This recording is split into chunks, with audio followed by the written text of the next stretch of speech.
Hello বন্ধুরা, কবিতার journey থেকে তোমাদের সবাইকে স্বাগত। আশা করি তোমরা সবাই ভালো আছো। আমিও ভালো আছি বন্ধুরা। দেখো কী সুন্দর প্রাকৃতিক দৃশ্য। এই যে ভালো লাগার জিনিসগুলো আমি তোমাদের সাথে শেয়ার করতে ভালোবাসি, তাই জন্য তোমাদেরকে একটু শেয়ার করছি। এটা দেখো, তারপরে চলো আমি রেসিপিটা তোমাদেরকে দেখাবো। ঠিক আছে, এই দেখো জলটার মধ্যে কী সুন্দর গাছের ছবিগুলো পড়েছে।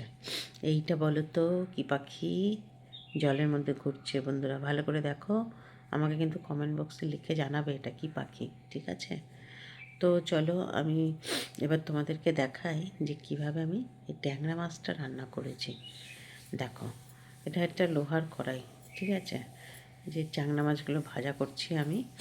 আর এদিকে আমি কী করেছি না, টমেটোটাকে পিষে রেখে দিয়েছি। পিষে না, ঘিষে।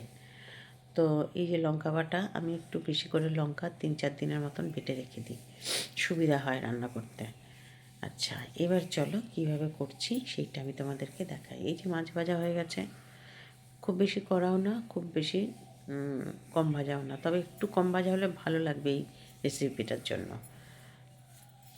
এই দেখো মেথি। ঠিক আছে, ফোড়নে কী দেবো?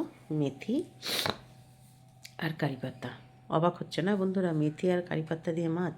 দেখো ভালো করে দেখো, দেখবে তোমরা কত তাড়াতাড়ি সুন্দর করে এই রেসিপিটা ট্যাংরা মাছের করতে পারবে। এই যে লঙ্কা বাটা, কারি পাতা আর হচ্ছে টমেটো ঘিষে রাখা। ঠিক আছে, তো এবার শুরু করা যাবে। তার আগে দেখাই বন্ধুরা, এই যে জলটা, এইটা কিন্তু আমার গাছের খাদ্য, বুঝলে বন্ধুরা। কিন্তু তোমাদেরকে বলতে হবে যে এটা কি আছে।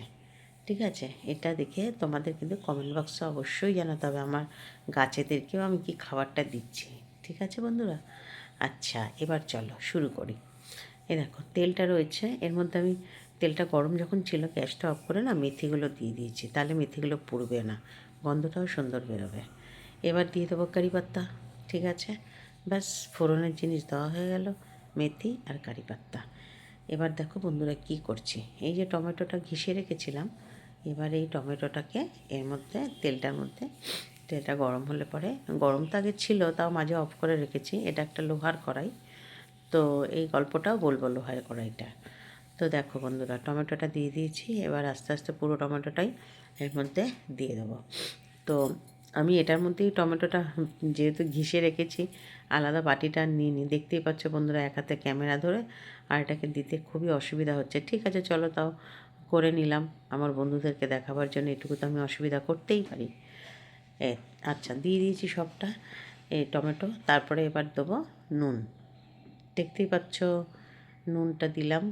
নুনটা দিলে কী হবে, এই টমেটোটা কষতে কষতে খুব সুন্দর টেস্ট হবে। নুন এটাতে আগে দিতেই হবে, না দিলে, হ্যাঁ নুন দিলে একটু জল বেরোবে, বাট জিনিসটা খুব টেস্টি হবে।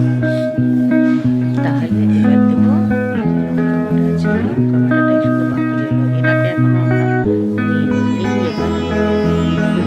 ঠিক আছে, এবার এটাকে দিয়ে দেবো একটু লঙ্কা বাটাটা দিলে কি হচ্ছে, লবণ আর এই যে কারি পাতাটা একটু গরম গরম সুন্দর লাগবে। তোমরা কিন্তু অবশ্যই ট্রাই করবে।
আছে? এই দেখো দেখেছো কি সুন্দর একদম গরম গরম ভাত দিয়ে আর মেথি আর কারি পাতার গন্ধ, কী যে ভালো লাগবে খেতে। অবশ্যই তোমরা কিন্তু বন্ধুরা বানিয়ে খেয়ে আমাকে কমেন্ট করে জানাবে, একদম জানাতে ভুল করবে না। আর এই কড়াইটা হচ্ছে একটা লোহার কড়াই, পাতলা। তো দেখো তৈরি হয়ে গেছে বন্ধুরা, ব্যাস বসে পড়ো বসে পড়ো, গরম ভাত নিয়ে সবাই বসে পড়ো। চলো বন্ধুরা, টাটা, বাই বাই, ভালো থেকো বন্ধুরা।